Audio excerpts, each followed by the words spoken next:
Jambo, Jambo. Hotep à toi, je suis Marcelin Dabo, docteur ingénieur en contrôle commande de système dynamique. Je suis consultant dans l'industrie et je suis chercheur indépendant.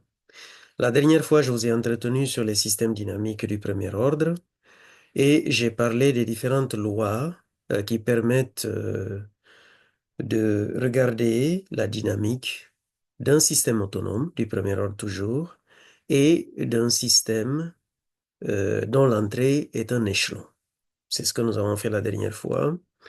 Et donc, je vous ai présenté les notions de constante de temps que nous avons regardées ensemble, qui sont définies de cette façon. Je vous ai présenté également le gain statique, qui nous permet de regarder la valeur de la réponse de notre système en fonction de l'entrée en régime permanent. D'accord? Et donc, ces deux lois-là, j'ai utilisé la dernière fois un logiciel pour vous montrer que l'expression de ces deux lois collait parfaitement avec ce que le logiciel me renvoyait. D'accord? Donc, aujourd'hui, je vais vous parler d'autres notions, une autre façon de regarder ce qu'on appelle la constante de temps, c'est-à-dire à partir des données. Là, nous avons vu la constante de temps à partir des équations. Maintenant, comment déterminer cette constante de temps à partir des données que nous avons récoltées en simulation, en mesure, en test et toute autre source et toute autre condition pour récolter les données. C'est ça que je vais vous parler aujourd'hui. Donc, nous avions bien eu le système autonome la dernière fois, comme je disais, et nous avons eu la réponse indicielle de notre système. OK? Nous passons à la suite. Donc, voici les expressions dont je vais vous parler. Les notions, plutôt. Donc, nous avons la constante de temps et il y a ce que j'appelle l'isoconstante de temps. D'accord?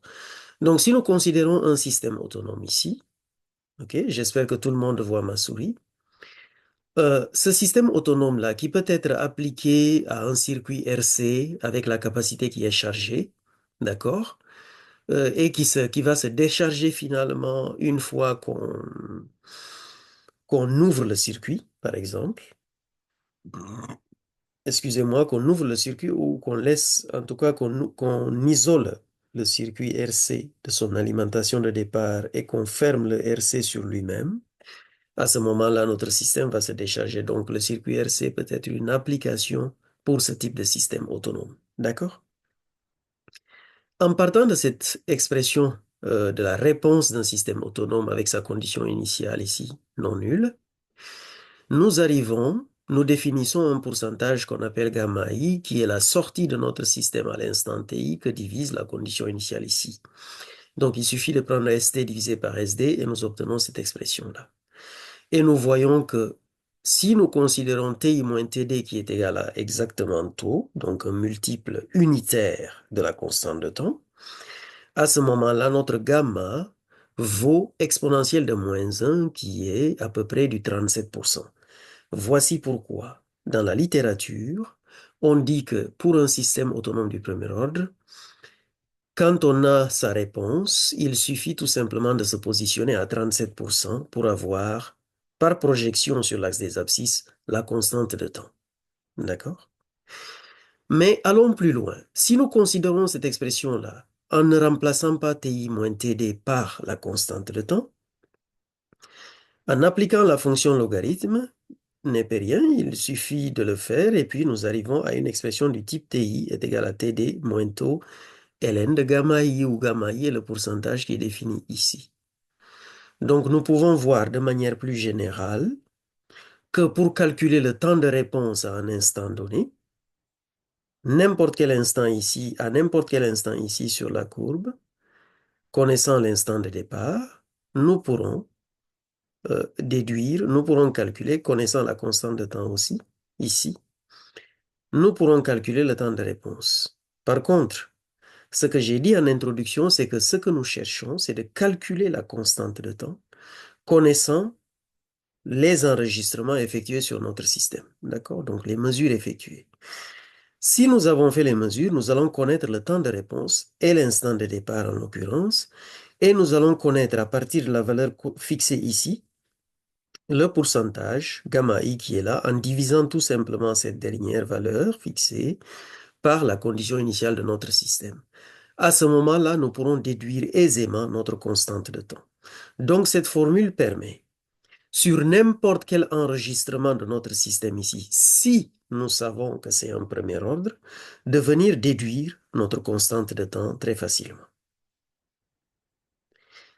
Autrement dit, il n'y a parfois pas besoin, si nous savons que nous avons un circuit RC pour lequel nous ne pouvons pas aller mesurer spécifiquement la résistance et la capacité, il suffit d'exciter ce système-là, de récolter les mesures qu'il faut, de venir se positionner sur un signal donné, enfin sur une valeur donnée, à partir de cette valeur, de calculer le pourcentage gamma par rapport à la condition initiale, par exemple.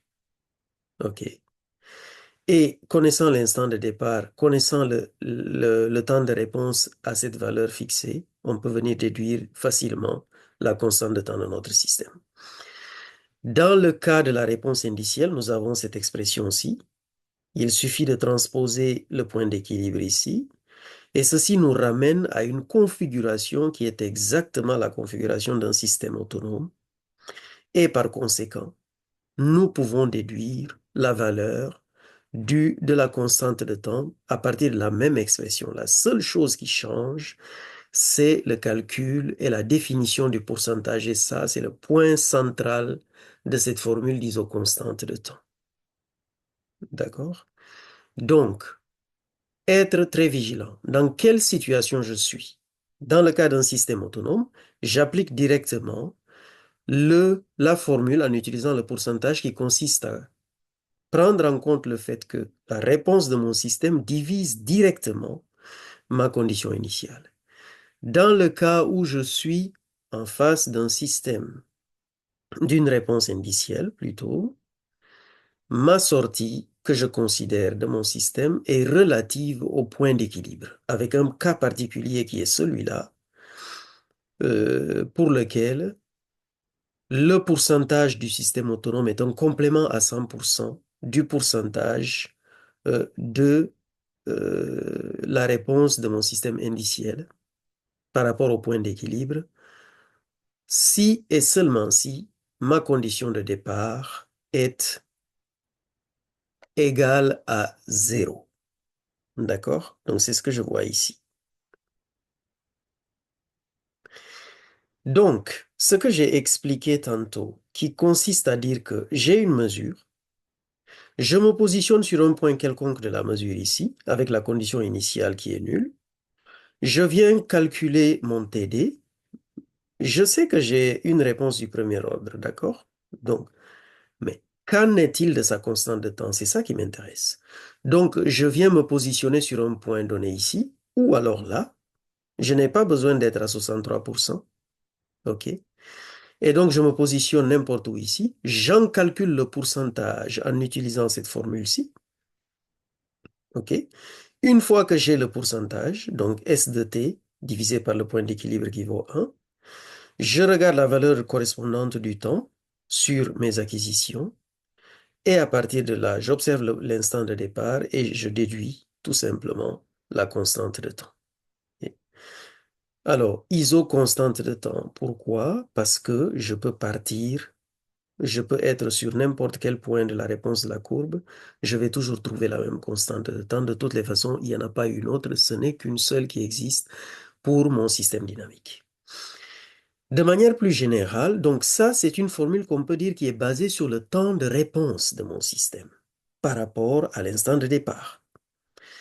Quand je considère maintenant le temps de montée, c'est-à-dire la différence de temps entre deux pourcentages fixés de mon point d'équilibre. OK. Et en utilisant le temps de montée, par exemple entre 5 et 95% de ma valeur finale, je déduis ma constante de temps de cette façon en utilisant cette formule-là.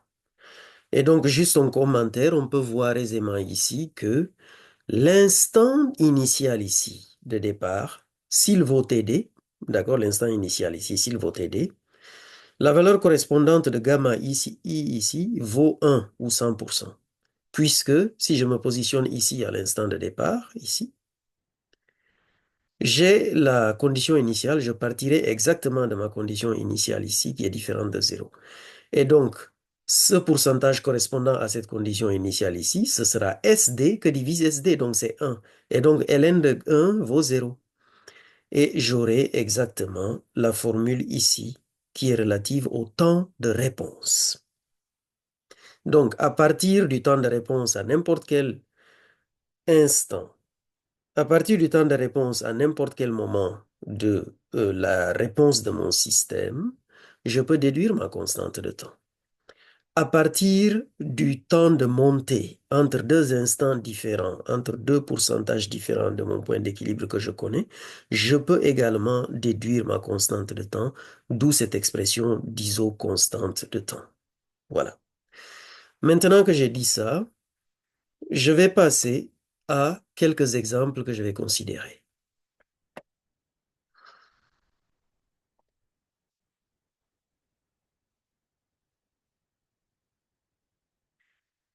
Voilà. Donc, nous allons considérer ici l'environnement de la dernière fois. Alors, je vais commencer. Donc là, nous avons considéré A0 est égal à 1, A1 qui est un objet aléatoire, une valeur aléatoire, B est égal à 1. La condition initiale est à 5, d'accord? La constante de temps, je la calcule, mais je ne vais pas l'afficher. Ensuite, le gain statique ici, il est calculé. Le KE est égal à 1. Donc ça, c'est l'amplitude de mon signal échelon. Donc pour avoir une entrée échelon. Le point d'équilibre, je le calcule aussi. Et puis, je lance une simulation qui est ici et je viens tracer les courbes. Et ensuite, nous allons chercher la valeur de la constante de temps que je ne connais pas. D'accord? Bien. Donc, j'exécute ici le programme. Bien entendu que je déplace déjà ça. J'exécute le programme et je m'attends à avoir un tracé donné.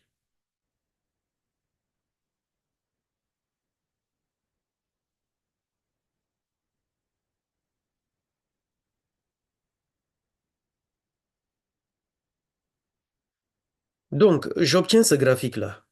Maintenant, je veux connaître la constante de temps. Qu'est-ce que je fais? Je me positionne n'importe où ici, par exemple. Je sais que c'est un système du premier ordre. Une fois que je me positionne ici, la valeur de taux, je l'ai calculée, je ne vais pas l'afficher. Je vais calculer déjà mon pourcentage ici. Alors, vous voyez que ici, OK, j'ai une condition initiale qui est supérieure à 1, mon point d'équilibre. J'ai toujours une entrée échelon. L'entrée échelon vaut 1, c'est ici. D'accord? Ici. Là, c'est mon entrée échelon. Donc, je vais venir déduire le pourcentage déjà que j'ai calculé. Ce que je vous ai dit en calcul de pourcentage, alors, ça vaut la sortie. Donc, la valeur de la sortie, on la voit ici, c'est 3,41521.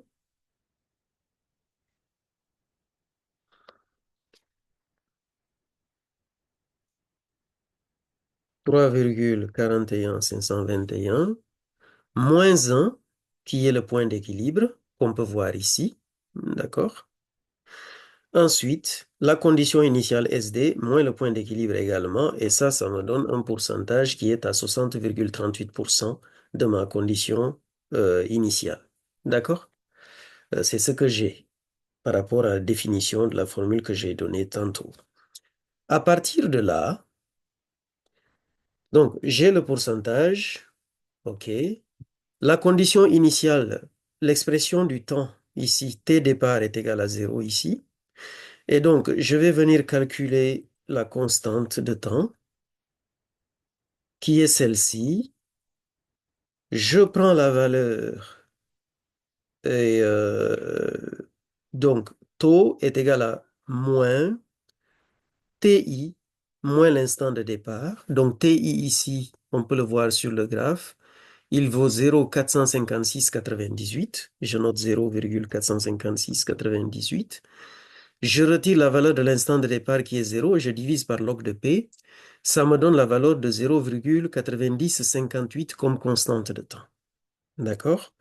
Et donc, quand je vais afficher maintenant la valeur que j'avais calculée au départ de mon système ici, avec le rand, je vais voir si je vais trouver pareil.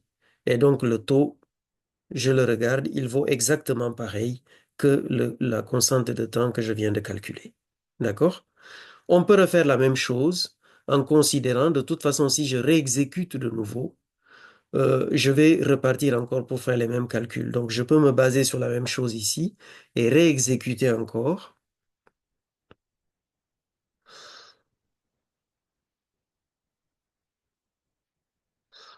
Et donc, à ce moment-là, toujours pareil, on va voir que normalement, ma constante de temps a changé. OK?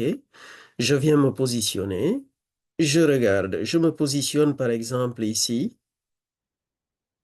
OK? Et puis, je viens utiliser encore la même formule avec le pourcentage. Et ce pourcentage-là, la condition initiale est pareille, donc ça ne change pas. Le 5 ne change pas. Ici, à la place de la valeur 3, et quelques là, je vais entrer la valeur 1,78038. 1,78038 que vous pouvez voir exactement ici. D'accord? Et donc, une fois que j'ai rentré ça, donc c'est la sortie, la valeur de mon signal ici, moins le point d'équilibre qui est là, à 1 toujours, et je divise par la valeur de la condition initiale 5 moins le point d'équilibre. Et donc ça va me donner la valeur de mon pourcentage. Je vais chercher la constante de temps que j'ai calculée tantôt. Et pour cette constante de temps-là, je vais chercher la valeur de l'expression de x qui correspond au temps ici, qui est à 0,20753. 0,20753. Je regarde la valeur de ma constante de temps qui a été calculée, que je viens de calculer, et je vais chercher la valeur de constante de temps de mon système que j'avais calculé ici sans l'afficher. Et donc, taux est exactement pareil que taux calculé. Bien, maintenant, je vais changer. Je vais aller prendre la condition initiale qui vaut 0. Et donc, si celle dernière vaut 0, l'entrée vaut 1. OK. Toujours pareil. Alors, dans un cas comme ça, alors, ce type de situation est parfois rare en automatique parce qu'ici, on a la condition initiale, on a le point d'équilibre qui vaut 1. OK. Et en général, ce qu'on a en termes de réponse, c'est qu'on part de 0, comme nous allons le voir tout à l'heure, et puis on arrive à un point d'équilibre qui vaut 1 ou qui vaut autre chose. Alors, d'ailleurs, par rapport au point d'équilibre, ce que je vais faire, c'est que je vais changer la valeur. Je vais la passer, je peux la passer à du 0,8 par exemple. Et là, j'exécute.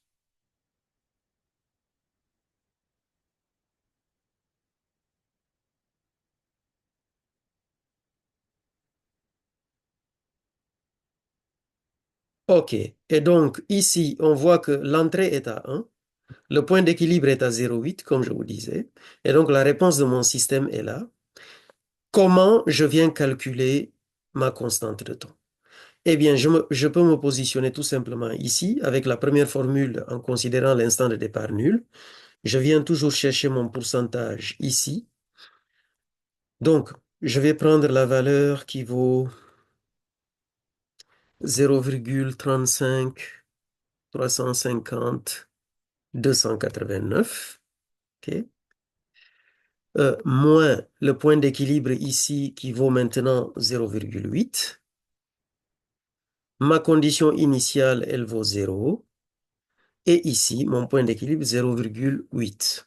À ce moment-là, je viens de calculer mon pourcentage. Une fois calculé, je vais chercher ma constante de temps. Je vais calculer maintenant ma constante de temps. Je vais prendre la valeur de x ici, qui est le temps, 0,52611. 0,52611. Je calcule ma constante de temps et à partir de ce calcul-là, je vais chercher la constante de temps de départ qui était calculée et c'est exactement pareil.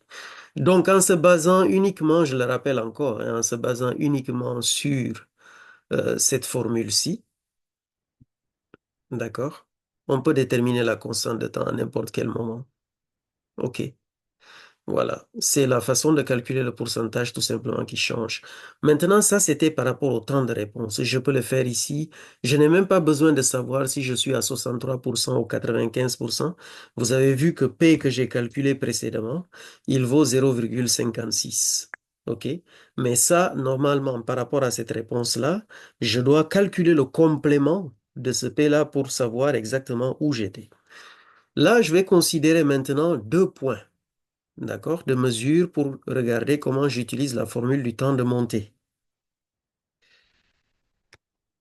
Je considère mon premier point. Alors, il faut savoir que c'est le deuxième point qu'il faut considérer déjà.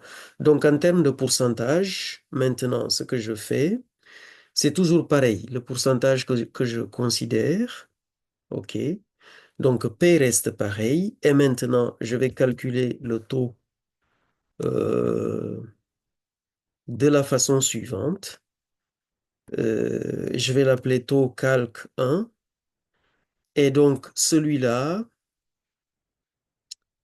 je vais le calculer de la façon suivante. Je considère le plus grand instant qui est le x là, qui est égal à 1,86251. 1,86251. Voilà. Et donc, le TI, il vaut celui-là, qui est le 0,21506. 0,21506 que je divise maintenant par logarithme du premier pourcentage moins log du second pourcentage. Celui-là, je vais l'appeler P2, ou celui-là plutôt, je vais l'appeler PJ, et celui-là, le PI. D'accord? Donc, je n'avais pas calculé PI et PJ, donc ça, je fais un CTRL X que je vais coller après. Je viens d'abord calculer le PI qui est égal à...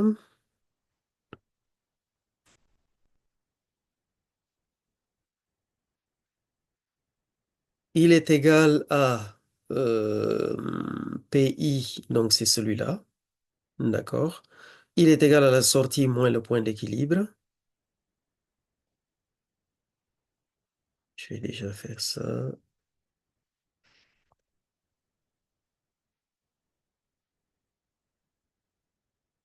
Donc, il est égal à 0,167832.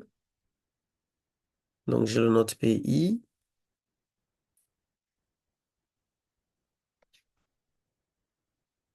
0,167,832 moins le point d'équilibre qui est 0,8 et je divise par la condition initiale qui est ici à 0 moins 0,8. Et ça me donne le pourcentage de I. Ensuite, je vais chercher le pourcentage de J qui est égal à la sortie, la valeur de la sortie là ici, donc 0,695 889 et ça me donne le PJ qui est ainsi. Ensuite, je viens regarder le taux que j'ai calculé, d'accord? Ici, il me manque une parenthèse que je ferme là. Le taux calculé, c'est celui-là.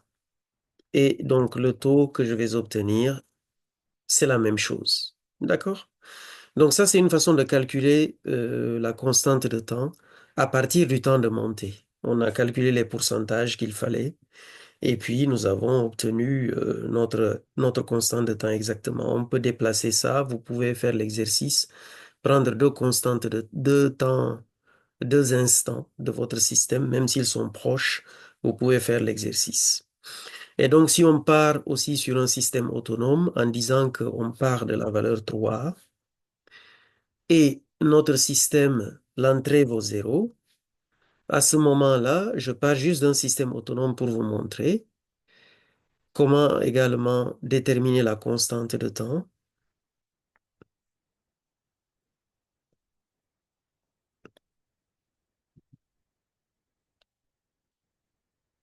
Et donc, vous voyez que ici, mon point d'équilibre vaut 0 ici, d'accord? Donc, je pars de 3, qui est ma condition initiale. Je me positionne, par exemple, même ici, n'importe où sur mon système, sur la réponse de mon système. Je peux même me positionner ici. À ce moment-là, je viens calculer P.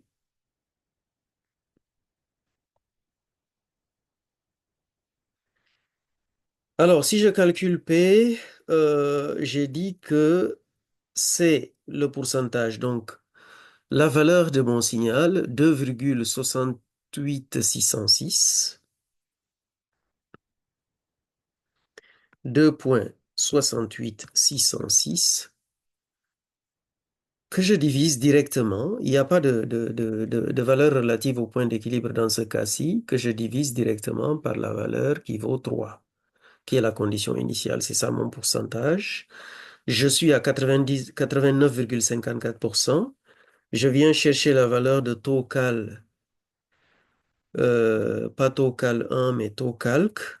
Et cette valeur-là, je prends le temps de réponse du premier, qui vaut ici 0,0699.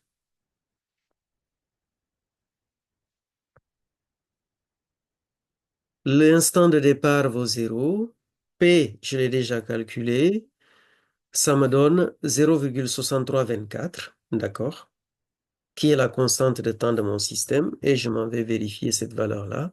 Je vois que j'obtiens la même chose.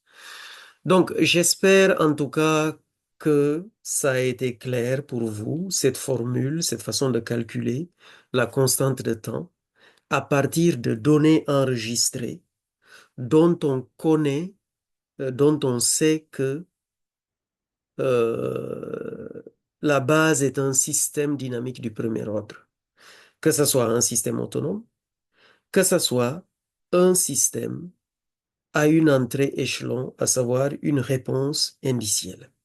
Et comme vous pouvez le voir ici, en termes d'enregistrement de données, quand on fait le type, quand on utilise cette formule de l'isoconstante de temps, si on sait que c'est un système du premier ordre, il n'y a même pas besoin d'aller stocker beaucoup de quantités de données. Parce que on peut stocker, et comme je vous l'ai montré ici, on peut stocker juste les tout premiers moments de notre test, hein. C'est-à-dire, on peut même prendre une durée qui est égale au tiers de la constante de temps, à peu près, hein. Et en tout cas, on n'a pas besoin que notre système atteigne son régime permanent. Voilà. Dans le cas d'un système autonome, ou alors dans le cas d'une réponse indicielle. Il n'y a pas besoin. On se positionne, on prend la formule de l'ISO constante de temps relative au temps de réponse, et ça va nous permettre de déduire notre constante de temps. Ou alors, on peut, par redondance aussi, prendre des données qui sont entre deux pourcentages de notre point d'équilibre également. Il faut savoir que euh, non seulement avec cette méthode-là, on peut économiser du temps pendant nos tests, ça c'est une possibilité. On peut aussi économiser l'espace de stockage, hein, sur notre système. En tout cas, l'espace de stockage de données qu'on utilise parce qu'on n'aura pas besoin d'enregistrer l'ensemble des tests sur une durée donnée, etc. Il y a pas toujours besoin. Autre chose que je voulais rajouter, même si parmi les données, il ne nous reste plus qu'un seul point et qu'on a perdu tout le reste, on peut, sur la base de ce point qui nous reste, calculer la constante de temps de notre système en nous appuyant sur la formule de l'isoconstante de temps basée sur le temps de réponse, qui est ce que je vous ai montré. Ou alors, s'il nous reste deux points, on peut utiliser la formule du temps On a le choix, soit la formule de l'isoconstante de temps basée sur le temps de montée ou la formule de l'isoconstante de temps basée sur le temps de réponse. Je vous remercie pour votre attention. J'espère que avec cette vidéo, vous avez appris des nouvelles choses. Et puis, je vous souhaite vraiment le meilleur pour la suite. Si vous avez des questions, n'hésitez pas du tout à me contacter. Et ma foi, je vous dis à très bientôt. Bon courage et bonne suite.